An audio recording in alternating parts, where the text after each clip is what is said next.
Welcome. My name is Brian Blair, Senior Associate Athletic Director at Rice University. Here today on behalf of Athletic Director U. With me we have Kirby Hocutt, Director of Athletics at Texas Tech, Jim Knowlton, Director of Athletics at Cal Berkeley. We're here today to talk about strategic communications, a topic of ever-growing importance, so with that we'll get started. How do you go about relaying your strategic vision for a department with varying constituent groups? Well, I think it's a great question that we all really wrestle with, and really being able to articulate your vision, it has to be consistent. And so you don't want to be changing what your vision is. You want to know what that is. You want to make sure it's tied to your strategic plan. And I think in my first month at Cal, I'm spending a lot of time talking to our folks about the crystal ball that I keep under my desk and how I use that to really see where we're going to be in a year, where we're going to be in 3 years, and will we be in 5 years. And so I think it's important to be able to articulate that, get people to understand that, and then people to embrace that and get on board. And if you're consistent with everyone you talk to, all the different constituent groups, I think you have a better chance of people getting on board with you.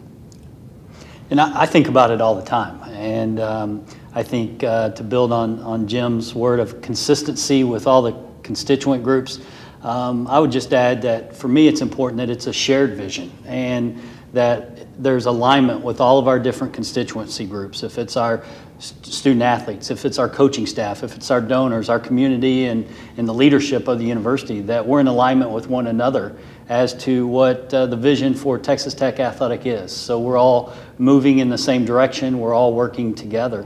And it's got to be shared. It can't just be Kirby Hocutt's, it's got to be ours as an athletic organization to really achieve the aspirations that we have for ourselves. As you think about the messaging and the different groups you have to work with, whether it's the local media, donors, alumni, but also your student body, your staff, does that message differ when you're talking to an internal group versus an external group? I don't think that it can. I think the consistency that Jim talked about in the previous question, and I think it's got to be an authentic and sincere vision. I think it's got to be a shared vision, and it can't change. Because I think if you change your style, if you change your messaging from one group to another, others are listening, they're watching, they're paying attention, and they're going to say, well, that's not what he told me. Are we really on the same team here? Why is he telling different groups, different vision, and different messages? So I think it's critical that your messaging, your approach, your vision is communicated with that consistency from group to group. And I think what Kirby said is so important for people to hear, because when you don't have consistent messaging, when you don't have a clear vision of where you as a whole, it's really the university and the athletic department, where you'd like to be in 3, 5, 7 years, it's very hard for people to really embrace it, to get on board, to understand it. And for all of our constituents, our student athletes want to know where we're going, our alums want to know where we're going. Internally, our folks want to know where I'm going. I'm spending a lot of time in this first month talking about the vision of where we can be as a department, and everybody has helped me as we form that vision. And we haven't really come up with our vision statement yet, but that's part of this next 3 months and then next 18 months is vision, strategic plan, because that helps you really coalesce all of those different diverse groups to understand where the department's going. You've both been at various types of schools, public, private, and service academy. Mm-hmm. How does the DNA of the school dictate your plan, and how do you make sure it's current but also forward-looking? I think it's a great question, and every school is different. Obviously, whether it's the funding, whether it's who you report to, whether it's the general, the president, or the chancellor, they're all looking for a little bit something different. But I think it's important when we talk about the consistency of the messaging, it's that same thing. It's when you're communicating with all of them, it's really what are you talking about and what's the consistency of that message. I think as leaders, when you come into opportunities to serve an institution, to lead and guide a program, these are programs that have been in existence many times for a century. And time is what comes to my mind. It takes time to understand the organization that you've just been privileged to lead and to serve and to understand where that organization and that athletics department is today. And there's a great history there, and there were reasons for decisions 20 years ago, 10 years ago, before I arrived at Texas Tech University, and those were the right decisions. And I've got to take the time to understand that culture, to appreciate that culture and learn that culture to effectively lead us in the future. So the DNA of programs as you come into new opportunities, to me, is very important, that you take the time to learn that. And I think for me, being the athletics director at Ohio University and then the University of Miami and now at Texas Tech, I've become more patient as I have grown in my leadership style to understand that we're not going to change the culture of an athletics department in 1 to 3 years. To do it right, it takes time, and it takes a genuine, authentic approach. And I think that's important. The DNA, to answer your question, Brian, of a program is very important to understand and to embrace when you come into new opportunities. And I think, Brian, just one thing, what I'm doing now, and I'm in my first month of 3 months of what I call listening days.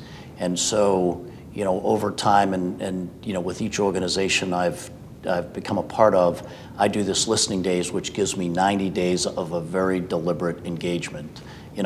Every one of our units, 30 teams and 15 business units, have prepared a SWOT analysis enhanced for athletics. And I think new leaders many times want to jump in and make decisions right away because they feel like they've got a sense of the organization. And what I've learned, and I think I've got 20 years now running organizations, is you really do have to learn this DNA that Kirby talked about. And it's so easy to think that, well, my last organization, this really worked, and I'm going to jam that in right now. And what you quickly find out is that might have been really good at the Air Force Academy or at one of your other schools, but until you've really listened and learned and found out not only where you are now, but how you got to where you are now, and then where people would like to see you go, it's better to listen. And so 90 days of listening, and it also allows me to push off any decisions that you'd like to make right away to 90 days. And then you many times say, boy, I would have made that decision in my first month,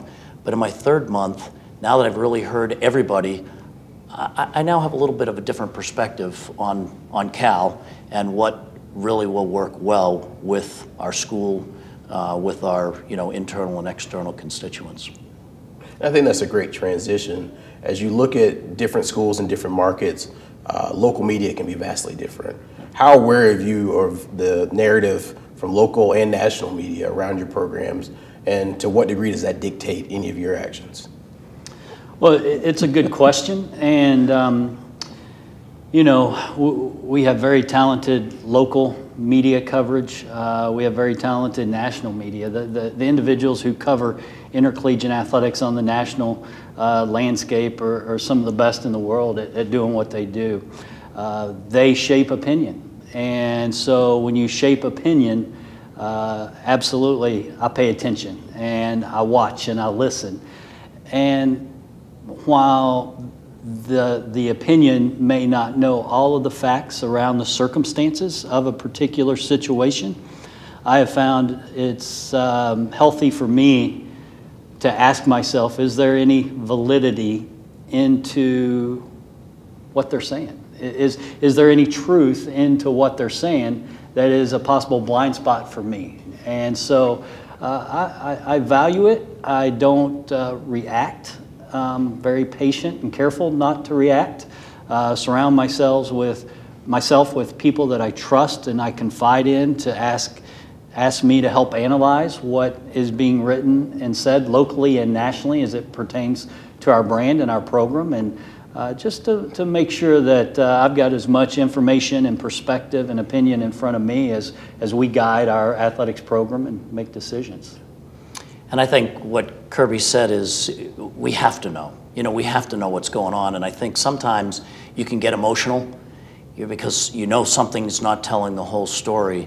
But I call it tactical patience. You really have to develop the situation, understand from all of your folks internal, and get a better sense of really, what's the rest of the story on this before you engage? And of course, we're watching, we're listening. It's our brand. It's a key piece of how we tell a story at any of our schools. And so I think tactical patience, listening, not reacting, gathering the information, understanding how maybe you can influence a little bit with the rest of the story. Like, yes, you've got part of it, some of it we can't talk to you about, but what we can tell you is this is really what we're trying to do. It's student-athlete focused, it's university focused, whatever the particular issue is, and help to let them know what we're doing is the right thing. And that's important. You both served on national committees.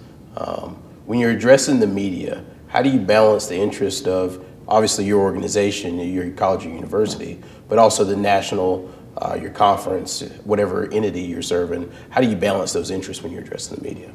Well, I think it's the life of a AD. You know, there's a lot of constituents. I call it the team of teams, because we have a lot of different teams. We have a village that's surrounding, you know, everything we do. And I think first and foremost, it's your university. You're looking out for your university. You're trying to set the university up as best you possibly can. But I think putting your head in the sand and not supporting the Pac-12 in our case, or not supporting the NCAA and some of the national narrative, it doesn't help our cause. I mean, because we're spokespersons for a lot more than just our university, and I think people are listening, whether we like it or not. People are listening, so you have to be thoughtful, and I think you have to be supportive of each of those levels that you talked about, because it is a national narrative, and we've been in the paper a lot because people are really interested. I would just add, I think it's dependent upon what the situation is. But regardless of what the situation is, obviously my employer is Texas Tech University. That's who I work for each and every day. That's my focus. But that business better be in support of our student athletes. That's who we are here to serve and to develop and to lead. And I'm confident if it's done right, that priority of student athletes is going to be the same at Texas Tech as it is for the Big 12 Conference, as it is for the NCAA. I think, you know, as you get into certain other volunteer or service obligations around the country, I think of the College Football Playoff Selection Committee. And obviously that was a different perspective, because I set aside my Texas Tech hat. I set aside my Big 12 Conference hat, and I was speaking on behalf of 12 other individuals based upon our collective rankings for the national perspective for the game of college football. So that was a unique perspective in one instance where I did sit aside my Texas Tech cap and my Big 12 Conference cap for the good of the national game of college football. We're talking about strategic communications, and I think one of the things that's changed the landscape a little bit is social media. How has social media changed your approach when it comes to strategic communications? Well, I think it's like all forms of communication, we're watching it all. And I think if you're not keeping an eye on what's happening in the social media, then you're losing touch with a great sector of our society that's getting all of their information, all of their news, all of the things that they care about most through social media. And you know, I look at our department, and I look at departments around the country, and the social media piece of our department is growing faster than probably any other part of our organization. And so, yeah, we're very attuned. We have to be, and you know, I have to even tweet. And so that's probably the hardest thing I do each day, is my folks want me to at least have one tweet a day, and I haven't been very good lately. And you know, I think once I get settled in, that's important, and it's a good way for me to stay connected and sometimes give people a peek behind the curtain of what we're doing inside the engine room of an athletic department. And it's ever changing. We just got back from a great baseball season. We went to Omaha for the third time in 5 years, and I was reviewing the travel list for the official party before our trip this year to Omaha. And there were 7 communication individuals on that trip. And I said to Tony Hernandez, our deputy athletics director, I said, we're taking 7 communication people to Omaha? And he said, well, that's the same number we took to Boston for the Elite Eight this year. And our social media coverage was exceptional. So just yesterday, I had the opportunity to be in Baltimore at Under Armour, and I was visiting with some of their leadership team. And they said, Texas Tech Athletics did such a great job on their social media content during your time in Omaha. Right. And it was very helpful for us to have them send us the content that we could then promote from the Texas Tech Under Armour partnership and relationship. And I sat back and I don't fully understand the social media age that we live in. I watch my 14 and 16-year-old son live in it every day and try to learn from them and our student athletes and our younger staff members. But it's changing, and we've got to be at the front line. And that's one area that's probably changed. Social media, content distribution, and what we're able to do for our student athletes from a nutritional standpoint has changed more in the last 5 years, I think, than any other segment of our business. But it's exciting. We have more young people in our athletics department that are generating this content, their ideas. It's exciting to see what opportunities are out there. And I think sitting in Baltimore yesterday with our partners at Under Armour and just seeing how important it was that we had those 7 staff members in Omaha from a social media, digital generation content was important and successful. And we'll both have 14 at next year when we're at events. Yeah, that's exactly how it'll be. Well, instead of 7, it'll be 14. Yeah. Yep. So that's good. Well, thank you both. I really appreciate it. Thank you, Brian. Brian, thanks a lot. Appreciate it.